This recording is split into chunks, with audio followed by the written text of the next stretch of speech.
దేవుని పరిశుద్ధ నామమునకు మహిమ కలుగును గాక.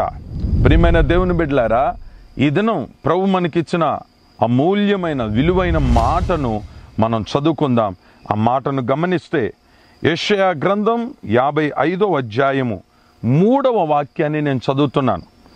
చెవియొగ్గి నా యొద్దకు రండి, మీరు వినిన ఎడల మీరు బ్రతుకుదురు. నేను మీతో నిత్య నిబంధన చేసేదను, దావీదునకు చూపిన శాశ్వత కృపను మీకు చూపుదును. ప్రియమైన దేవుని బిడ్డలారా, ఈ మాటలు కొంచెం జాగ్రత్తగా మనం ఆలకిస్తే, చెవియొగ్గి నా యొద్దకు రండి, మీరు వినిన ఎడల మీరు బ్రతుకుదురు. ఈ దినాన ఈ మాటలు కొద్దిగా జాగ్రత్త మనం ఆలకించండి. చెవియొగ్గి నా యొద్దకు రండి, మీరు వినిన ఎడల మీరు బ్రతుకుదురు. ఈ దినాన ఆయన మాటలు ఎందరు విని అంగీకరించి ఆయన యొద్దకు వస్తారో వారు బ్రతుకుతారంట.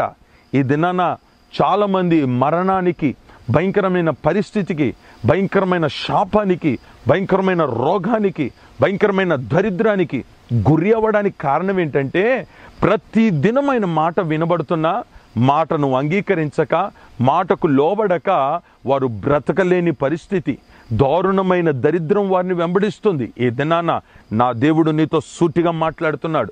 నీవు నా మాట విని నీవు నా యొద్దకు రాగలిగితే నేనే నిన్ను బ్రతికిస్తానని అంటున్నాడు. ఈ దినాన ఆయన యొద్దకు మారు మనసు పొంది ఒక్కసారి మరలా పశ్చాత్తాపడి ఆయన యొద్దకు రాగలిగితే ఆయన ఎవరో తెలుసా? కరుణామూర్తి. ఆయన ఒక్కడే శాంతమూర్తి. ఆయన మనల్ని చేర్చుకునే దేవుడు. ఇప్పుడు అంటాడు, నేను మిమ్మలను బ్రతికిస్తానన్న దేవుడు అన్న ఒక చక్కని మాటను మరలా చదివితే అక్కడ రాసిన మాట, నేను మీతో నిత్య నిబంధన చేసేదను, దావీదునకు చూపిన శాశ్వత కృపను మీకు చూపుదును. ఏమండి, దావీదు గారికి చూపిన కృప ఎలాంటిదంటే శాశ్వతమైన కృప. ఈరోజు మనతో నిత్య నిబంధన చేసిన దేవుడు అంటాడు, నేను శాశ్వత కృపతో నేను నింపుతాను. దావీదుకు చూపిన నిత్యమైన శాశ్వతమైన కృప నీకు నేను చూపించాలంటే మరలా నీవు నా యొద్దకు రావాలి. ప్రియమైన దేవుని బిడ్డలారా, ఈరోజు ప్రభు మనకిచ్చిన ఈ మాటను కొద్దిగా జాగ్రత్తగా ఆలకిస్తే ఆయన యొద్దకు వచ్చి మరలా పశ్చాత్తాపడి ఆయన సన్నిధిలో మోకరించి బ్రతిమిలాడుకొని ఆయన మాట వింటానని ఒక నిర్ణయానికి నువ్వు తీసుకోగలిగితే నిశ్చయముగా నా దేవుడు నేను బ్రతికించడం మాత్రమే కాదు, దావీదుకు చూపిన శాశ్వత కృపను నీకును నీ కుటుంబానికి కూడా దేవుడు చూపించబోతున్నాడు. దేవుడి మాట దీవించును గాక. ప్రార్థన చేసుకుందాం. ప్రేమ కలిగిన తండ్రి, ప్రభువా నీకు స్తోత్రము స్వామి. ఈ దినాన మీరు ఇచ్చిన ఈ అమూల్యమైన విలువైన మాట కొరకై స్తోత్రం.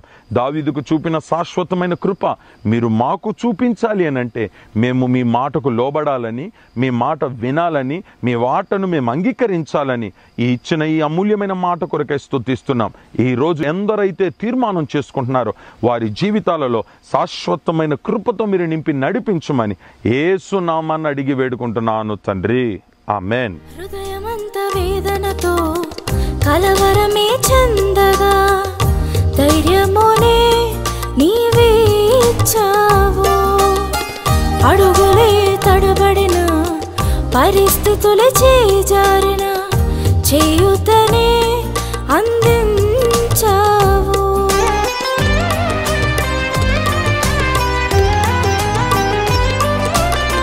హృదయమంత వేదనతో కలవరమే చెందగా ధైర్యమునే నీవిచ్చావు. అడుగులే తడబడిన, పరిస్థితులే చేజారిన, చేయుతనే అందించావు. అలసిన ప్రతిక్షణం ఆదరణవై నెమ్మదినే మాకిచ్చావు. విడువను ఎడబాయనని నన్ను బలపరచావయ్యా, ఉన్నత ఉపదేశమిచ్చావయ్యా. నీవే